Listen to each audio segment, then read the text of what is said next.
الحمدللہ وکفا والسلام علی عبادہ الذین اصطفیٰ اما بعد۔ عزیز ساتھیو، ایک صحابی ہیں حضرت عتبہ بن فرقد رضی اللہ تعالی عنہ۔ حضرت عمر رضی اللہ تعالی عنہ کے زمانے کے اندر انہوں نے موصل جو شہر تھا وہ بھی فتح کیا تھا۔ ان کی بیوی ام عاصم کہتی ہیں، دو بیویاں تھیں، کہا ہم پورے شہر میں سب سے عمدہ خوشبو لگایا کرتی تھی، سب سے بہترین خوشبو ہم لگاتی تھی، مہنگی خوشبوئیں لگاتی تھی، لیکن عتبہ جب ہمارے پاس آتے تو عتبہ کی خوشبو ہم سے زیادہ اطیب ہوتی تھی، ہم سے زیادہ عمدہ اور بہترین ہوتی تھی۔ تو ہم پریشان ہوتی تھی کہ یہ عتبہ کہاں سے خوشبو لاتا ہے۔ تو ایک دفعہ میں نے ان سے پوچھا کہ عتبہ، آخر تمہارے اندر سے یہ اتنی خوشبو کہاں سے آتی ہے؟ کون سی خوشبو استعمال کرتے ہو؟ کون سی دکان سے لیتے ہو؟ کہاں سے لیتے ہو؟ تو عتبہ بن فرقد نے کہا کہ میں کوئی خوشبو نہیں لگاتا۔ تو ہماری حیرت اور بڑھ گئی کہ پھر تمہارے اندر سے اتنی عمدہ اور اطیب خوشبو کیسے آتی ہے؟ تو انہوں نے فرمایا کہ ایک دفعہ میرے جسم کے اوپر آبلے نکل آئے، تو میں حضور علیہ الصلوۃ والسلام کے پاس گیا، یا رسول اللہ یہ آبلے نکلے ہوئے ہیں جس کی وجہ سے میں پریشان ہوں۔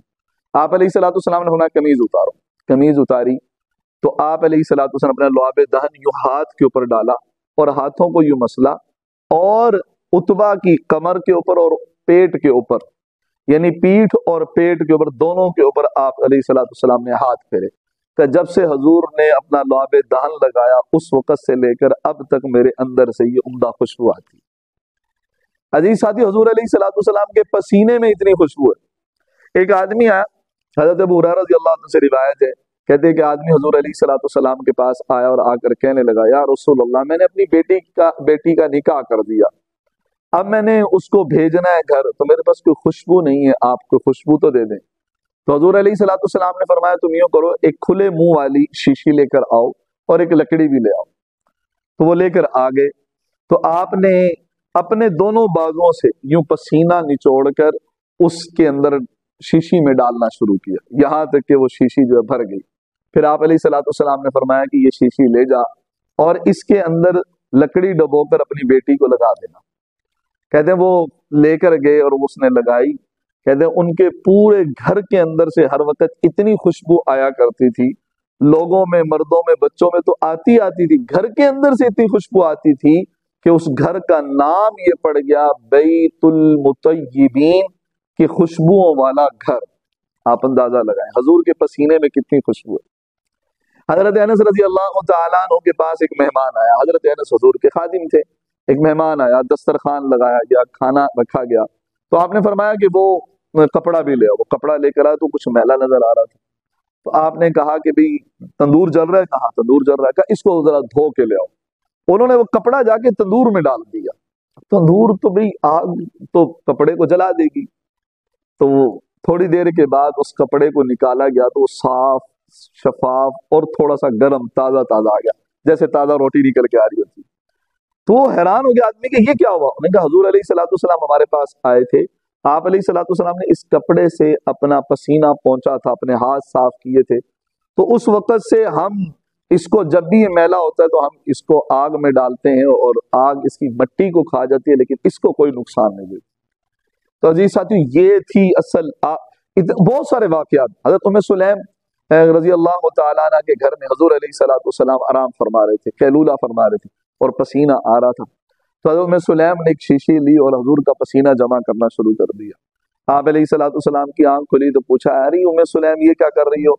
کہ یا رسول اللہ آپ کا پسینہ بڑا بابرکت ہے، جس خوشبو میں ڈال دے وہ خوشبو کو دوبالا کیا بہت اعلیٰ اور عمدہ کر دیتا ہے، اور اس کو پسینے کو بھی لگا لیں تو بہت خوشبو آتی ہے۔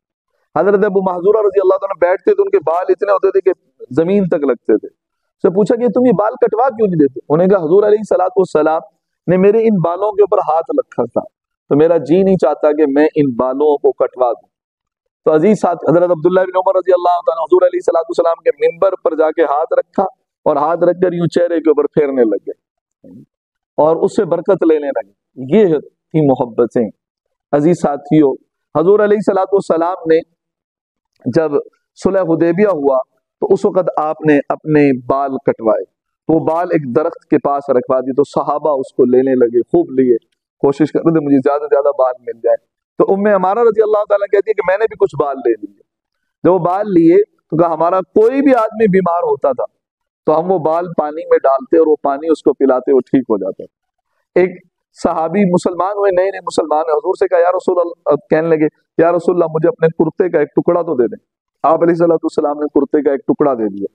وہ کہتے ہیں جب بھی ہمارے یہاں کوئی بیمار ہوتا ہم اس کپڑے کو پانی میں حضور علیہ الصلوۃ والسلام کے کرتے کے ٹکڑے کو پانی میں ڈالتے اور وہ پانی مریض کو پلا دیتے، وہ ٹھیک ہو جاتا. حضرت جابر بن عبداللہ خود کہتے ہیں کہ میں غزوہ ذات الرقاع کے اندر تھا، میرے اونٹ کا گھٹنا جو ہے وہ ٹوٹ گیا. کہتے وہ چلتا آہستہ آہستہ تھا بالکل. کہتے حضور علیہ الصلوۃ والسلام وہاں سے گزرے تو میں نے حضور کو بتایا یا رسول اللہ یہ معاملہ، اس کا گھٹنا ٹوٹ گیا اور یہ آہستہ چل رہا ہے. آپ علیہ الصلوۃ والسلام نے اپنا عصا لیا اور 3 مرتبہ اس اونٹ کے گھٹنے کے اوپر پھیرا اور کچھ پانی منگوایا اور اس کے اوپر چھڑک دیا اور کہا اب اس کے اوپر بیٹھو اور سواری کرو. تو حضرت جابر بن عبداللہ رضی اللہ عنہ کہتے ہیں کہ میرا اونٹ اتنا تیز ہو گیا کہ میں کسی سے پیچھے نہیں رہتا، حضور کی سواری کے ساتھ ساتھ تھا. تو عزیز ساتھیو، یہ حضور کے جو ہے نا ہر چیز کے اندر برکت ہے، ہر چیز میں آپ علیہ الصلوۃ والسلام خیر و برکتیں. اگر حضور علیہ الصلوۃ والسلام والے اعمال زندگی میں آ جائیں گے تو بتائیں کتنی برکتیں ہو جائیں گی. ایک آدمی کہ یا رسول اللہ میرے گھر میں برکت نہیں ہے، فرمایا کھانے سے پہلے ہاتھ دھو لیا کرو. اب یہ ایک سنت ہے، کھانے سے پہلے ہاتھ دھونا. اس نے ہاتھ دھونا شروع کر دیے، گھر کے اندر خیر و برکتیں ہوں گی. تو عزیز ساتھیوں، ہم آپ علیہ الصلوۃ والسلام سے محبت کریں اور آپ علیہ الصلوۃ والسلام کی ایک ایک ادا کو سیکھیں اور ایک ایک سنت پر چلنے کی کوشش کریں.